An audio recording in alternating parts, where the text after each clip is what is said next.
Teacher Al. Welcome to my channel. Today our topic is about finding the product of radicals of the same index. Okay? Ngayon, papind natin yung product nitong radicals with the same index. Ang index natin ngayon ay n. So, how to find the product of that? So, first, have to write equals, then copy the radical sign, and the index n. Isa lang na n na po, isang na radical na lang yung gagamitin natin kasi common, isa lang ang kailangan natin. Then x times z equals x. Pag nagmo-multiply ng variable, different variables, so copy lang natin siya. So ito na po yung ating sagot. Okay, number 2. Okay, equals, to find the product of this radicals with the same index. Pag silent po, ang index na ay 2. So, meaning is square root. Okay. 3 times 4, multiply po natin yung sa labas na number. 3 times 4 equals 12. Then, yung radical sign, meron silang radicand, i-multiply po natin yung radicand. 2 times 8 equals 16.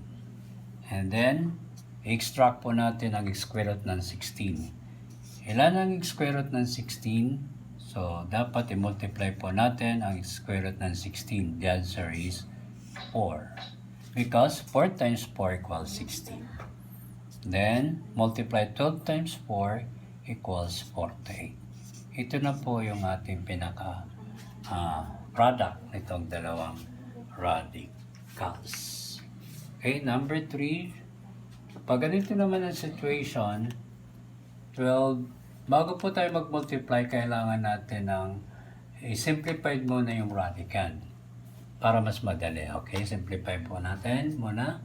So, copy the radical sign and i-factor po natin yung 12, which is yung isang factor ay greatest perfect square.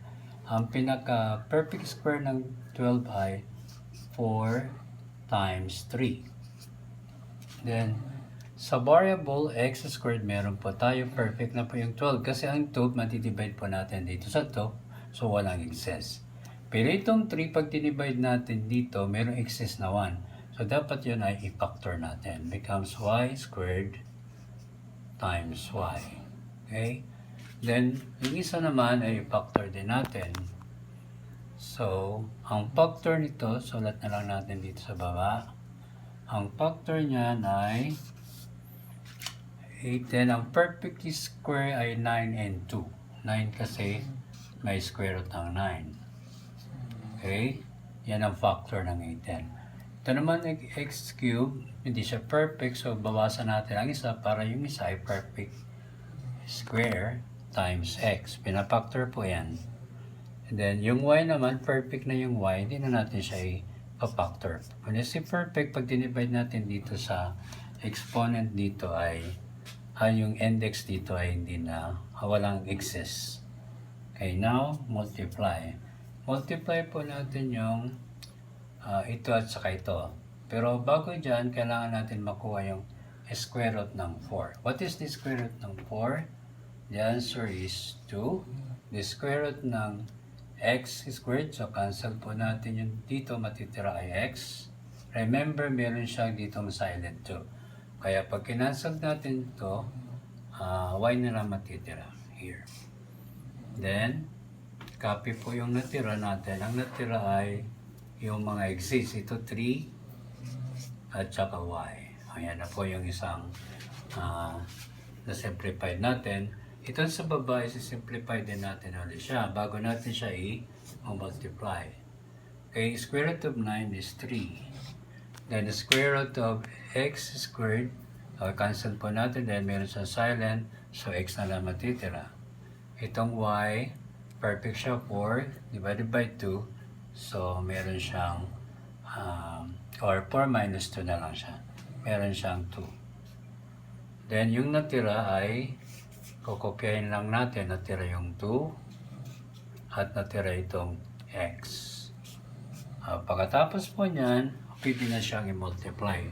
Ito dito, i-multiply natin. 2 times 3, 6. X times x, x squared. y squared times y equals y cubed. Then, i-multiply din po natin yung radicand. 3 times 2 equals 6.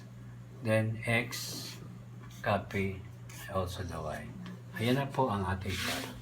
Okay, number 4, we have to multiply. Wala namang ganong problema. Pwede na direct multiply. 4 times 6 equals 24.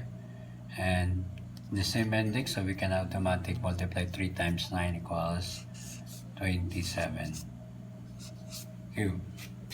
Now, 24 square root of 27, so pwede rin natin siya munang exponential form. 3 because 3 times 3 times 3 equals 27. Ang tatlong 3, multiply natin 27. Ngayon, pwede natin ito i-cancel based on the first law of radicals. Pwede na i-cancel ang exponent at saka yung index if the same. And ang natira po ay 24 times 3.